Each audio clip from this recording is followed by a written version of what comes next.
Hello student. तो आपका स्वागत है हमारे यूट्यूब चैनल पे। आज हम क्लास 10 का हिंदी का पेपर सॉल्व करेंगे।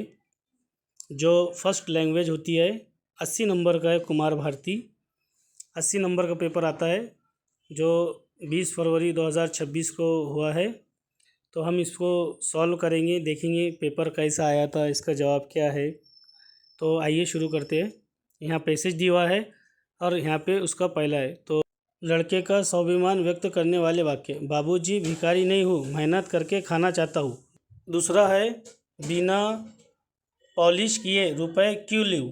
इस तरीके से इसके दो है। उसके बाद में है दूसरा, कारण लिखिए। तो जूते पॉलिश करने के लिए लेखक का मना करना।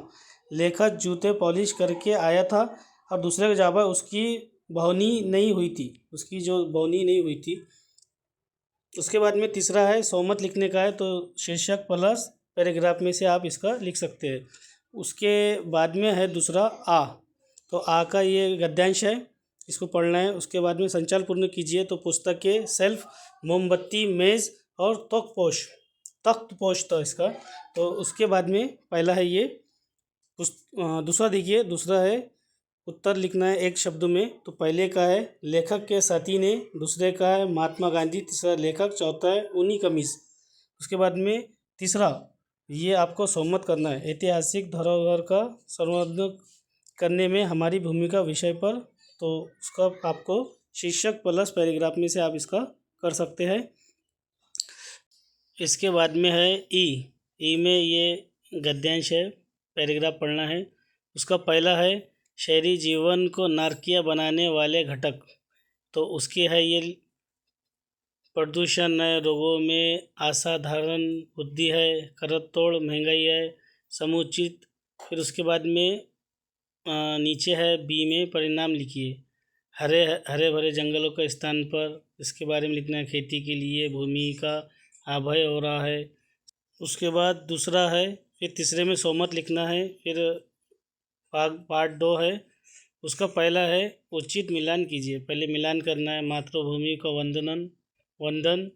उसके बाद में चेतक का टापे। उसके बाद में है फिर घास, पुल्लिंग और दीप स्त्रीलिंग। पुल्लिंग और स्त्रीलिंग करना है। उसके बाद में है फिर प्रत्यय जोड़कर करना है, जैसा कि आज़ाद है तो आज़ादी, वंदन है तो वंदनीय, इस तरीके से करना है। फिर तीसरे प्रथम 4 पंक्तियों का सहमत से लिखना है। फिर है आ, मुद्दे का है, रचना का नाम, रचना की विधि।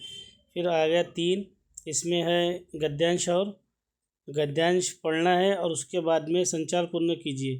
बूढ़े आदमी की विशेषताएं बताए। तो हर एक का आधा आधे नंबर का है, ये विशेषता बताने का है। इसमें पैसेज में आप कभी देखेंगे तो पैसेज में इसका जवाब है। दूसरे में सहमत है, शीर्षक और पैराग्राफ में से इसको करना है।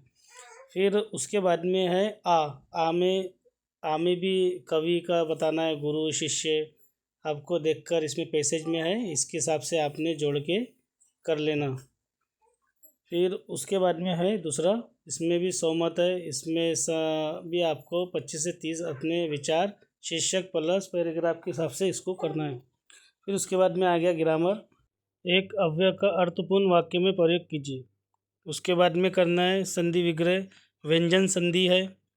फिर उसके बाद में तीसरा है, सामाजिक शब्द लिखा। तो 4 राहों का समूह, इस तरीके से आप इसका कर सकते हैं। 5वीं में है अलंकार करना है। तो शब्द अलंकार, अनुपराय अलंकार करके इसका करना था। उसके बाद में 5वां है, 5वें का पहला है क्रोध जाना। उसके बाद में पक्की बात होना, इसका करने का। फिर 6 नंबर में करने का है, जी हाँ मैं, इसका उचित विराम चिन्ह करके इसको लगाना है। तो आप इसको देख के लगा सकते हैं। 7 पर है, कारक पहचान कर उसका भेद लिखिए। तो शास्त्री नगर में हूँ मैं, उसका जो है तो अधिकारण कारक है ये।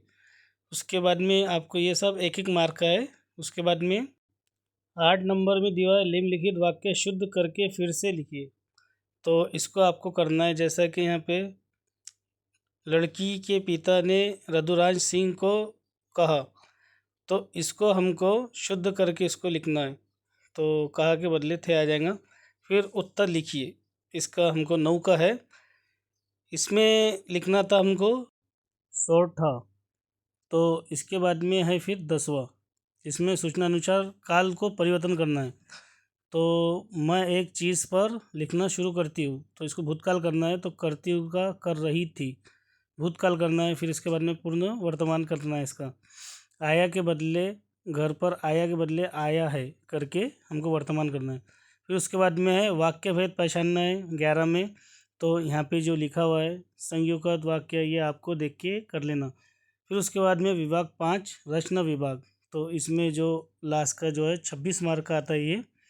तो जैसा कि पहला है पत्र लेखन, पहले में तो आपको पत्र लेखन करना है, या तो फिर ये नीचे ये कर सकते हैं आप, गद्य गद्य में से कोई सवाल बनाना पड़ता है। उसके बाद में आ गया उत्तर लेखन, उत- उत्तांत लेखन, तो ये भी हम कर सकते हैं। उसके बाद में कहानी बनाना है, कहानी के बाद में विज्ञापन लेखन लिखना है, और विज्ञापन के बाद में आपको 3 में से कोई एक निबंध लिखना है। तो उम्मीद करता हूँ आपको ये सब समझ आया होगा। ठीक है, खुदा हाफिज़।